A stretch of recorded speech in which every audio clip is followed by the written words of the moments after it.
Assalomu alaykum hammaga, yaxshimisizlar azizlar? Bugun men sizlarga kabachkali tort tayyorlab berishni ko'rsataman. Bu salat juda ham mazali va shirin bo'ladi.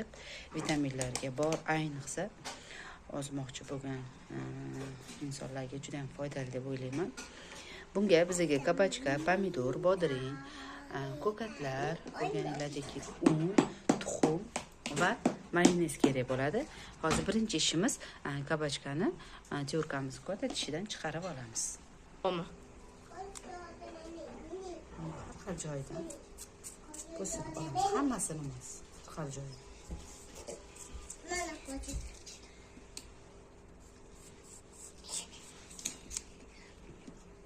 Qolganimizdan keyin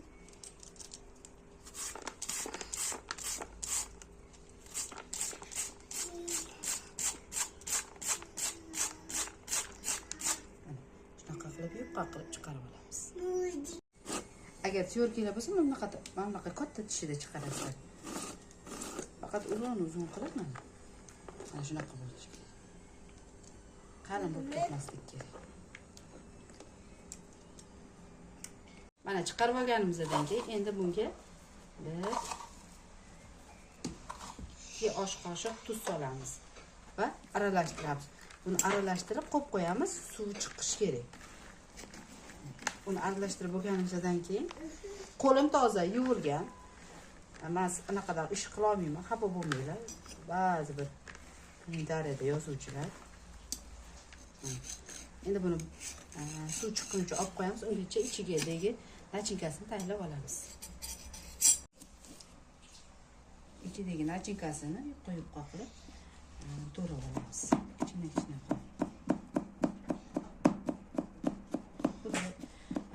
salat qilganga o'xshatib ichiga bor masalliqlarimizni qo'shamiz.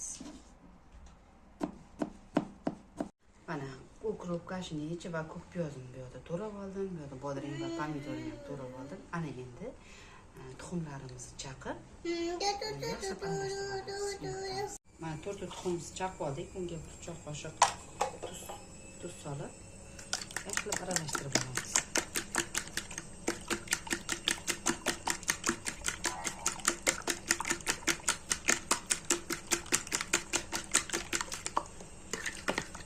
Aralashtirganimizdan keyin bunga un solamiz.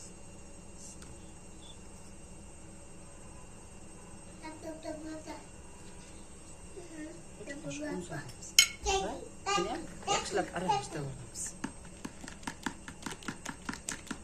Mana tuxumni chaqib olganimizdan keyin mana kabachkalarimizni mana suv chiqishni boshladi o'sha. Mana suvni siqib siqib olamiz. Siqib nachinkamizni qo'shib olamiz. Keyin yaxshilab aralashtirib olamiz. Va suvni siqib olamiz. Mana siqib olganimizdan keyin yaxshilab aralashtirib olamiz. Va buni qizib turgan skоворodkamizda to'rtga bo'lib pishiramiz.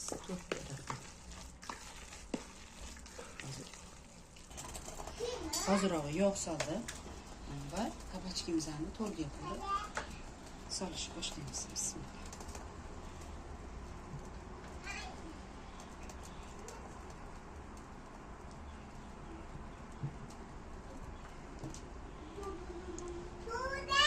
O'rta olovda qopqog'i yopilgan holatda dimlanib pishiriladi. Endi hammasi to'ragan narsalarimizni solamiz. Bu arada kabachkamiz yo'lda pishyapti. Ko'k piyoz.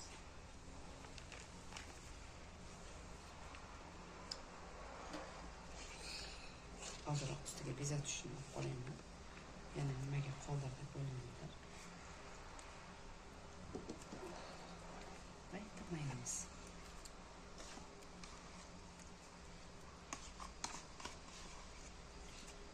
Yaxshilab aralashtiramiz. Men 1 qoshiq bunga qaymog'ini qo'shaman. Nimaga? Shirin. Agar sizlarda qaymoq bo'lmasa shart emas. Mayonez o'zi yetadi. Ana endi bismillah. Yaxshilab qo'shtiramiz.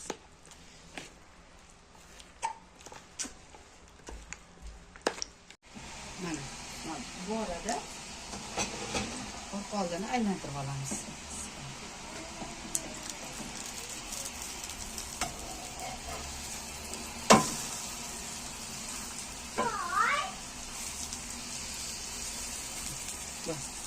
Shuna qilib qolgan qiymani nachinkamizni ham pishirib olamiz.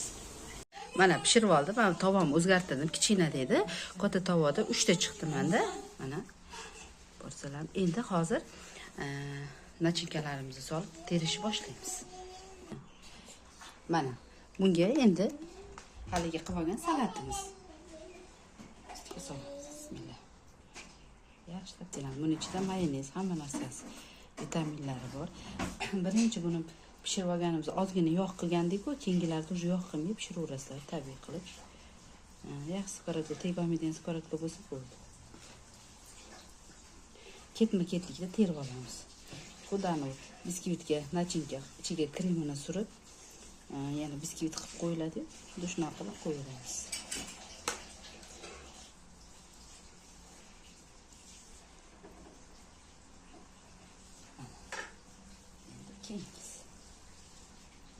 Endi yana ustiga teramiz. Mana ustini shunaqa qilib buni mana yana bitta nachinka bo'lganda zo'r bo'ladi, lekin men aytdim, kichkina bolalarim yeb qo'ydi uni. Menda hozir 3 qavatli bo'ldi. Hali pishgunicha ulgurmay yeb qo'yadi meni bolalarim. Shuning uchun sizlarga ham ulashdim buni.